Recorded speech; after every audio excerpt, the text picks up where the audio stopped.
I don't know. It's just all a part of it. I don't know how different it'd be.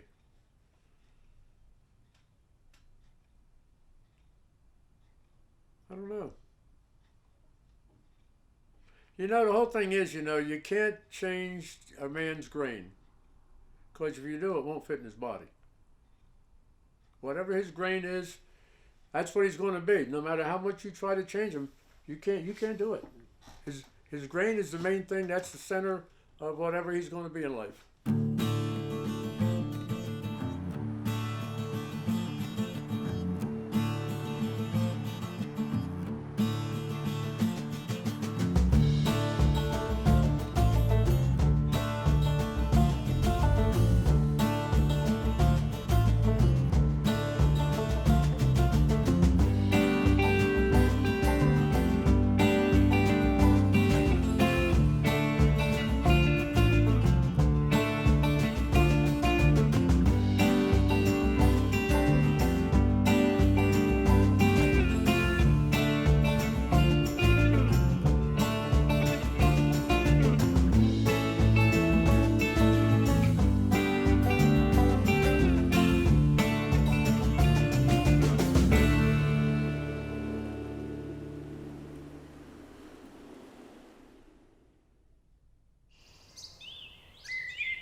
I met a guy that played guitar and stuff, and he sold me a guitar for $3. It was a Gibson, and I got it for $3. And those boys would come down, and we'd be sitting on the back porch of the farm, and we'd be playing, getting when it's starting to get dark and stuff like that. And they started teaching me to play, and my father got mad. He broke that guitar all up into pieces because I wasn't supposed to be on that back porch singing. I was supposed to be out in them fields working.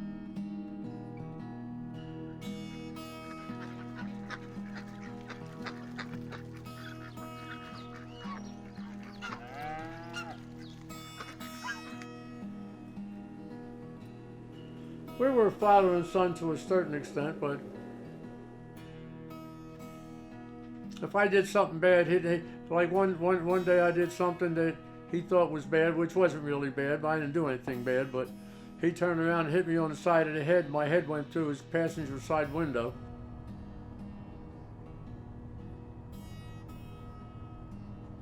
My daddy and my mommy got into a big bad fight one time, and my mommy's standing up the road out there in front of the old farm driveway, and my daddy's saying, "You want to stay here with the farm, that's where you want to be." And I said, "I think you're right, Daddy." I said, "I think I want to be here with all these farm animals, and they're my friends. The only friends I got is my farm animals and everything." So I stayed on that farm when I was 5 years old.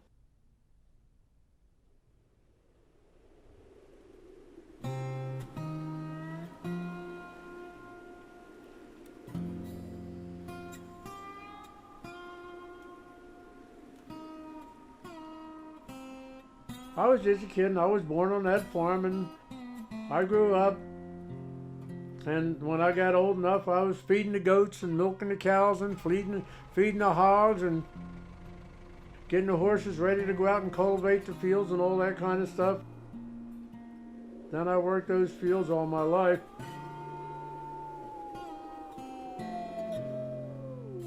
My grandfather, I really never really knew my grandfather. The reason I really never remember, because I was just a baby when I was in his farms, and he was just 39 years old when he fell down the steps in the farmhouse, and they put him in the Temple Hospital in Philadelphia, and he never did come out alive. So he never knew me after that. My grandfather, he just never knew me after that. My grandmother really raised me, and she took care of me. As a matter of fact, I could talk Italian before I could talk English. It's because if I wanted something, my grandmother was raising me, and she actually taught me the Italian language so that I knew how to ask her for what I wanted and what I needed.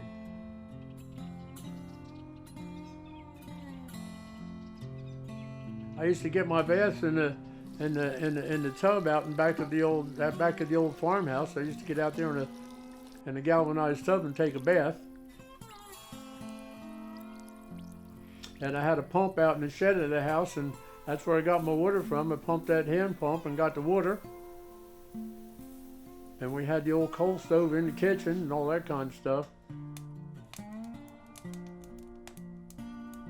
And I started liking country music, and I'd listen to that every morning, and I'd listen to WWVA Wheeling at West Virginia, and I'd get that, and I'd get WCKY Cincinnati, Ohio on there sometime, and hear all these different country singers singing these songs about the way I was living. People want to know, Jody King, how do you ever get started in show business? I was in 1959. I got called and asked to do a show up in Ewing, New Jersey for a nightclub as a single. And I went up there and I did that thing. And some guys that I met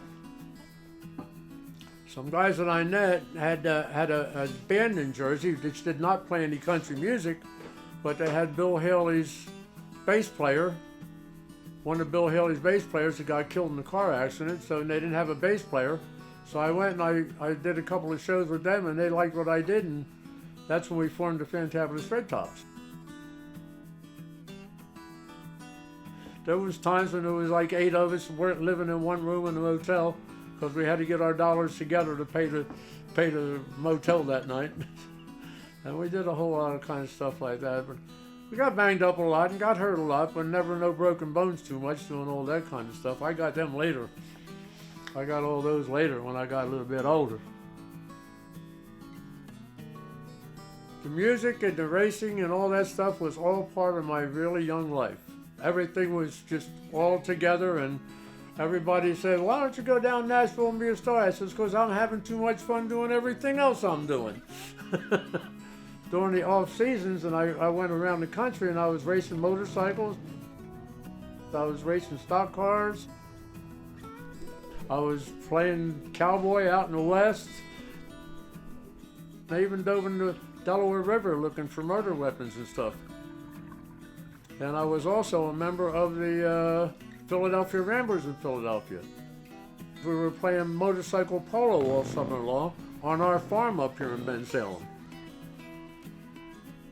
We were working 6-7 nights a week, and I was still working the farm 6 and 7 days a week. So I'm driving 100 miles back and forth, doing a lot of Dexedrine, a lot of Ludes, all that kind of stuff. Dexedrine to stay awake, Ludes to go to sleep, and drinking probably half a case of Budweiser a day and a bottle of Chivas Regal Scotch at night. And I said, "That's it, I can't take any more of this," and I quit altogether. I never had a bad rehab, really. I was the life of the party in all my rehabs. I was in 3 months in a Statesman rehab, and when I was in there, they were playing my record all throughout the whole place every lunch hour. And the girls, they were all fighting over who's going to take care of me.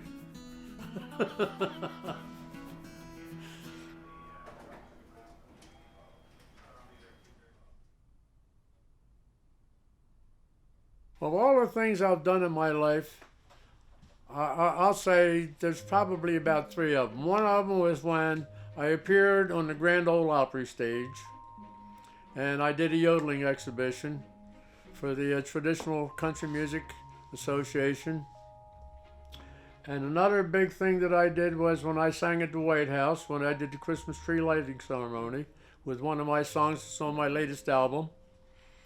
And another one was, what was one of the other ones? Grand Ole Opry. Oh, I sang the national anthem for the Phillies in I guess it was about 1992, something like that.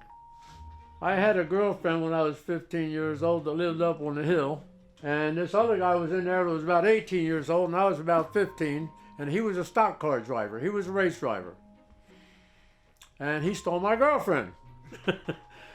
The guy that he was driving for, I went and started hanging around with him, and I started driving cars for him. And then I built my own cars, and I put them together and built them out of junkyards. That's how I got them. All winter long, I'd be in the junkyards, crawling under cars, taking them apart, trying to get parts so I can put a race car together. Actually, the first track I raced was the Tarsdale Dusters, and that was on Linden Avenue and State Road in Philadelphia. That was my first track that I went on. And I remember when I got into that one time, and I was just starting out too, I was just a kid. And this guy turned around and kept cutting me off in the in the turns. So I turned around one time and he just cut his car right in front of me in a turn. I went up over his back wheel and I put my front tire right in his face, right in his window. And they threw me off the track because they said they didn't want any blood. But it's like everything, my life is just a crazy mixed up, a lot of good times. And if I ever do write the book, it's going to be called No Regrets.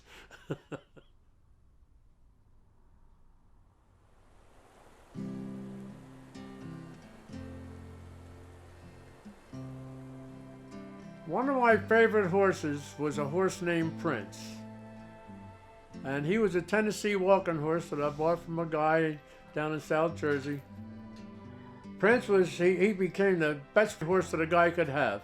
The people would come from the sides of the roads and their kids would get under the horse and he wouldn't move until I got the kids out from under him. He would not take a chance on stepping on him, and he was sharp and he did that prancing and his ears were up and he was always looked at you like he was educated. And he was just the nicest old horse. And when they built the Limerick power plant, they ran 3 48-inch pipes down into Pennsylvania it was Point Pleasant up in Pennsylvania, where they ran them out into the middle of the river. And I was up there and a bunch of us were out riding one weekend, and we decided we'd take a ride. And I got up in the morning and I got on my horse and I took him right up to get him a drink, and he put his head down to drink and he couldn't reach the water, so he took another step and we fell into that 15-foot hole upside down. It was a dangerous spot, and a farmer up in that area told me, they said, son, they said if you'd have been 10 minutes that way, 10 feet that way, or 10 feet that way, you wouldn't have fell in that hole. But I went down with the horse. When I got up, I only had to go about 10 feet to get to the bank, but I made it and got myself out. But the horse, I just watched him go on out.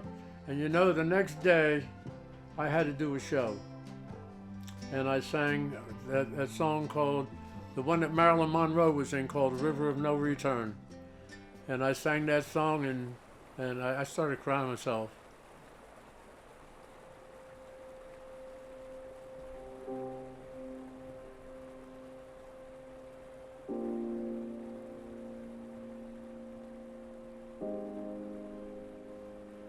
I had a daughter, and she's not with me anymore. The last time I saw her was got to be a few years back, and she moved up out of this part of the country, moved upstate. And she had 2 daughters, and she's got a son in Florida, which is my grandson. But I haven't seen him since he was probably 4 years old, 4 or 5 years old. And my granddaughters, I haven't seen them since they were about 12 or something like that.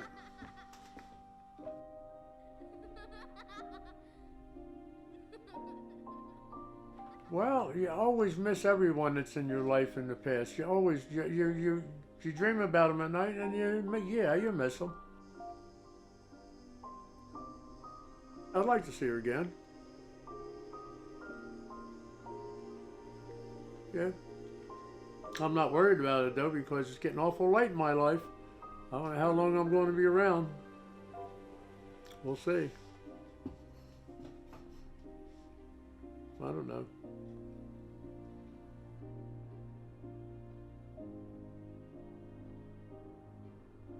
I'd like to be remembered as a guy that did the best he could for everybody, and lived a life and really tried to help. I think that Jody King's done more for people that need it. Like, I've got letters of appreciation from Muscular Dystrophy, Jerry Lewis, Children's Hospital, Cancer Societies. I've done more for different benefits for people than most people can ever think about. And I just want to be remembered as a good person. And he was really a good person.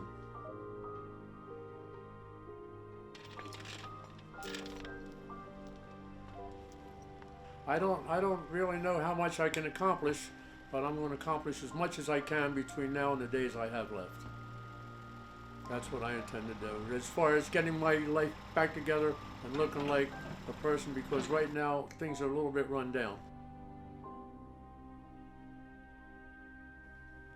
I can't be what I used to be in the things that I used to do, but I can keep myself busy and put me back together again with what I have.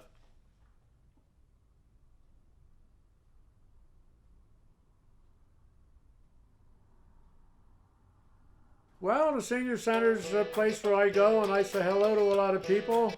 I've made a lot of friends down there. I like to think they're friends, and getting people interested in country music if they're not already. But we're getting people that always wanted to do something all their life when they had a main job, and they never got a chance to do it.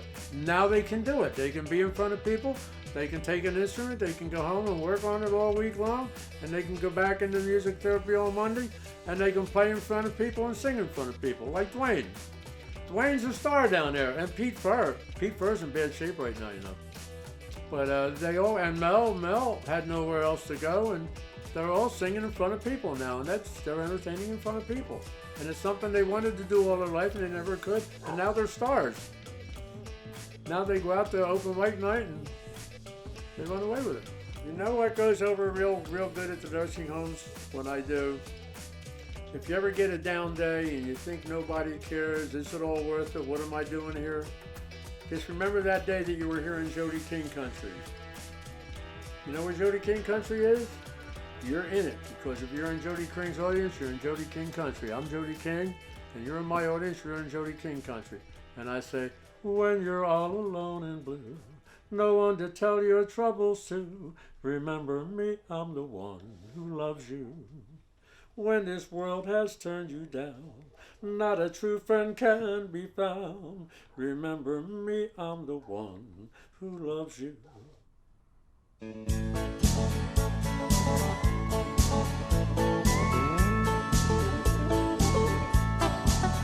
I can see indifference is a sign of the times. It seems to me compassion's getting harder to find. But if everyone would help someone, and that someone would help just one alone, like a fire burning low, every light will help it grow, so pass it on. Hey, pass it on, to a brother who may need a helping hand. Hey, pass it on to a sister, it may give her strength to stand. Love and kindness make a flame, known by many different names. Pass it on, pass it on, pass it on.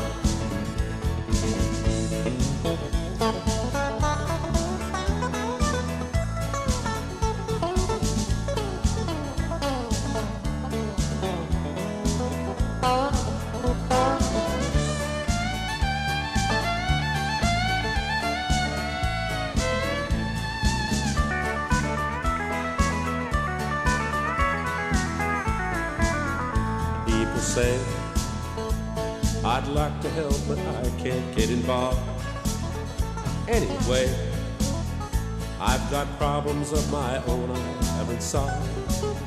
Someday when we learn that no one's strong enough to make it on their own, I just hope there's someone there who'll take the time to care and pass it on. Hey, pass it on to a brother who may need a helping hand. Hey, pass it on to a sister, it may give her strength to stand. Love and kindness make a flame, known by many different names. Pass it on, pass it on, pass it on. Hey, pass it on to a brother who may need a helping hand.